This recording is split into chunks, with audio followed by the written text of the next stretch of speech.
ನಾನಿವತ್ತು ಒಳ್ಳೆ ರುಚಿಯಾದಂತಹ ಒಳ್ಳೆ ಸ್ಪೆಷಲ್ ಆಗಿರುವಂತಹ ಮಟನ್ ರೆಸಿಪಿಗಳನ್ನ ಒಂದೊಂದೇ ಮಾಡ್ತಾ ಹೋಗ್ತಾ ಇದ್ದೀನಿ. ಸೊ ನಿಮ್ಗೆ ಕೂಡ ತಿಳಿಸ್ತಾ ಇದ್ದೀನಿ.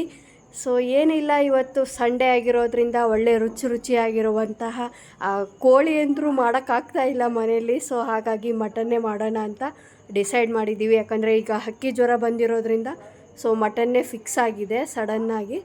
ಸೊ ಹಾಗಾಗಿ ಈಗ ಮನೇಲಿ mutton fry, mutton dry, mutton keema, ಹಾಗೆ ಬಿರಿಯಾನಿ ಜೊತೆಗೆ ಫಿಶ್ ಕೂಡ ನಾವು ಸಂಡೇ ಸ್ಪೆಷಲಾಗಿ ಮಾಡ್ತಾಯಿದ್ದೀವಿ. ಸೊ ಇವಾಗ ಬಿರಿಯಾನಿಗೆ ಎಲ್ಲ ರೀತಿಯಾದಂತಹ ರೆಡಿ ಮಾಡಿಕೊಂಡು ಇವಾಗ ಎಲ್ಲದನ್ನು ನೀಟಾಗಿ ನೀರು ಕುದ್ದ ಮೇಲೆ ಹಾಕ್ಕೊಳ್ತಾ ಇದ್ದೀನಿ. ಸೊ ಅಡುಗೆ ಎಲ್ಲ ಇವಾಗ ಡೀಟೇಲಾಗಿ ತೋರ್ಸೋಕ್ಕಾಗ್ತಾಯಿಲ್ಲ. ಸೊ ಆಲ್ಮೋಸ್ಟ್ ನೀವು ನೋಡಿರ್ತೀರ ರೆಸಿಪಿನ. ಸೊ ಬಟ್ ಏನಪ್ಪ ಸ್ಪೆಷಲು ಅಂತ ಅಂದರೆ ಫಿಶ್ಶಿಗೆ ನಾನು ಇವತ್ತು ಡಿಫ್ರೆಂಟ್ ಆಗಿರುವಂಥ ಮಸಾಲಾನ ಮನೆಯಲ್ಲೇ ಟ್ರೈ ಮಾಡಿದೆ. ಟೇಸ್ಟ್ ಕೂಡ ಸಖತ್ತಾಗಿತ್ತು. ಸೊ ಹಾಗಾಗಿ ನಿಮಗೂ ಆ ರೆಸಿಪಿನ ನೆಕ್ಸ್ಟ್ ವ್ಲಾಗಲ್ಲಿ ಖಂಡಿತವಾಗಿಯೂ ತಿಳಿಸ್ತೀನಿ. ಯಾಕಂದರೆ ಫಸ್ಟು ನಾನು ಟ್ರೈ ಮಾಡಿದ ನಂತರನೇ ನಿಮ್ಗೆ ಕೂಡ ತಿಳಿಸೋದು. ಯಾಕಂದರೆ ನಮಗೆ ಇಷ್ಟ ಆಗಬೇಕಲ್ವ, ಮನೆಯವರಿಗೆ ಫಸ್ಟು ಇಷ್ಟ ಆದ ನಂತರ ನಿಮಗೂ ತಿಳಿಸ್ಕೊಡೋಕ್ಕೆ ಒಂಥರ ಏನೋ ಖುಷಿ ಆಗುತ್ತೆ. ಸೊ ಆ ರೆಸಿಪಿನ ನೆಕ್ಸ್ಟ್ ಟೈಮ್ ಪಕ್ಕಾ ತಿಳಿಸ್ತೀನಿ ನಿಮಗೆ. ಸೊ ಫೈನಲಿ ಇವತ್ತು ಮಟನ್ ಡ್ರೈ ಮಾಡಿದ್ದೀವಿ, ಹಾಗೆ ಮಟನ್ ಸುಕ್ಕ. ಇವಾಗ ಫಿಶ್ಶಿಗೆ ಏನೇನು ಬೇಕೋ ಎಲ್ಲ ಮಸಾಲ ಮುಂಚೆನೇ ಹಚ್ಚಿಟ್ಕೊಂಡಿದ್ದೆ. 2 kg ಅಷ್ಟು ತರಿಸಿಟ್ಟಿದ್ವಿ ಮುಂಚೆನೇ. ಸೊ ತವಾ ಕಾದಿದೆ. ಇವಾಗ ನೀಟಾಗಿ ಒಂದೊಂದೇ ಪೀಸ್ಗಳನ್ನ ಹಾಕ್ಕೊಳ್ತಾ ಇದ್ದೀನಿ. ಅದು ಏನಪ್ಪ ಅಂತಂದರೆ ಇದು ಟೇಸ್ಟು ಡಿಫ್ರೆಂಟ್ ಆಗಿತ್ತು. ನಾವು ಎವ್ರಿ ಟೈಮ್ ಮಾಡೋದಕ್ಕಿಂತ ನಾನು ಈ ಸಲ ಬೇರೆ ಬೇರೆ ಇಂಗ್ರೀಡಿಯೆಂಟ್ಸ್ ಎಲ್ಲ ಹಾಕಿಬಿಟ್ಟು ಮಾಡಿದ್ದೆ. ಟೇಸ್ಟ್ ಕೂಡ ತುಂಬ ಚೆನ್ನಾಗಿತ್ತು. ಸೊ ಫೈನಲಿ ಎಲ್ಲ ಅಡುಗೆ ಕೂಡ ಮುಗಿದಿದೆ. ಒಳ್ಳೆ ಟೇಸ್ಟ್ ಕೂಡ ಬಂದಿದೆ. ಎಲ್ರಿಗೂ ಇಷ್ಟ ಆಗೋ ರೀತಿಯೇ ಇತ್ತು. ಫಿಶ್ ಕೂಡ ಈ ಥರ ನೀಟಾಗಿ ಎಣ್ಣೆಲಿ ಡೀಪ್ ಫ್ರೈ ಮಾಡ್ಕೊಳ್ತಾ ಇದ್ದೀವಿ. ಟೇಸ್ಟ್ ಮಾತ್ರ ಸಖತ್ತಾಗಿತ್ತು.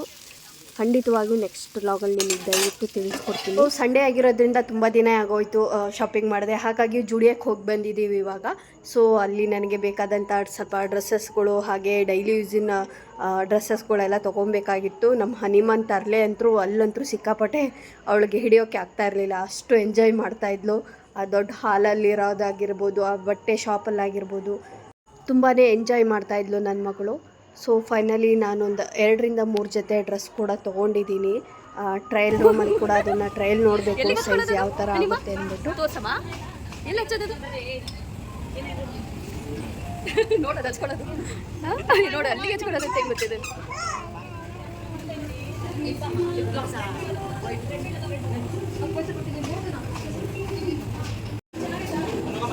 ಸಿಕ್ಕಾಪಟ್ಟೆ ವೆರೈಟೀಸ್ ಇದ್ದಾವೆ. ಯಾವ ತಗೊಳ್ಳೋದು ಯಾವುದು ಬಿಡೋದು ಗೊತ್ತಾಗ್ತಿಲ್ಲ.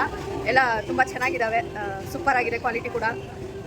ನಾನೊಂದು 2-3 ಡ್ರೆಸ್ಸಸ್ ಪರ್ಚೇಸ್ ಮಾಡಿದ್ದೀನಿ ಇವತ್ತು. ಸೊ ನೋಡಬೇಕಿನ್ನು ಬೇರೆದು ಇಷ್ಟ ಆದರೆ ಮತ್ತೆ ತೊಗೊಳ್ಳೋದು. ನಾನು ಫೈನಲಿ ಬ್ಲ್ಯಾಕ್ ಕಲರ್ ಇಷ್ಟ ಅಂತ ಬ್ಲ್ಯಾಕ್ ತೊಗೊಂಡಿದ್ದೀನಿ.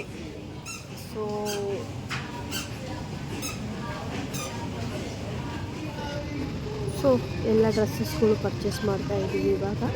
ಸೊ ಈ ಸೈಜ್ ಕೂಡ ಸ್ವಲ್ಪ ಕನ್ಫ್ಯೂಸ್ ಆಗ್ತಾ ಇದೆ. ಎಕ್ಸೆಲ್ಲು, ಸ್ಮಾಲು, ಇದರಲ್ಲಿ ಸ್ವಲ್ಪ ಕಲರ್ಸ್ಗಳು ಅಷ್ಟು ಸೆಲೆಕ್ಟ್ ಆಗ್ತಾ ಇದೆ ನನಗೆ. ಆಲ್ಮೋಸ್ಟ್ ನಾನು ಬೇರೆ ನನ್ನ ಹತ್ರ ಇಲ್ಲದೆ ಇರೋವಂಥ ಕಲರ್ಸ್ಗಳನ್ನ ಹುಡ್ಕೊಳ್ತಾ ಇದ್ದೀನಿ, ಡೈಲಿ ಯೂಸಿಗೆ ಬೇಕಾಗುತ್ತೆ ಅಂದ್ಬಿಟ್ಟು. ಟಿ ಶರ್ಟ್ಗಳೆಲ್ಲ ಚೆನ್ನಾಗೇ ಇದ್ದಾವೆ, ಎಲ್ಲವೂ ಚೆನ್ನಾಗಿದ್ದಾವೆ. ಸೊ ಫೈನಲಿ 1-2 ಡ್ರೆಸ್ ಕೂಡ ಟ್ರಯಲ್ ನೋಡಿದೆ. ಇದರಲ್ಲಿ ನನಗೆ ತುಂಬಾ ಚೆನ್ನಾಗಿ ಕಾಣಿಸ್ತಾ ಇತ್ತು. ಟಾಪ್ ಹಾಗೆ ಜೀನ್ಸ್ನ ವೇರ್ ಮಾಡ್ಕೊಂಡು ನೋಡ್ತಾ ಇದ್ದೆ ಟ್ರಯಲ್ ರೂಮಲ್ಲಿ. ಸೊ ತುಂಬ ಚೆನ್ನಾಗಿತ್ತು ಇವತ್ತಿನ ಡೇ. ಒಳ್ಳೆ ಊಟ, ಒಳ್ಳೆ ಶಾಪಿಂಗು.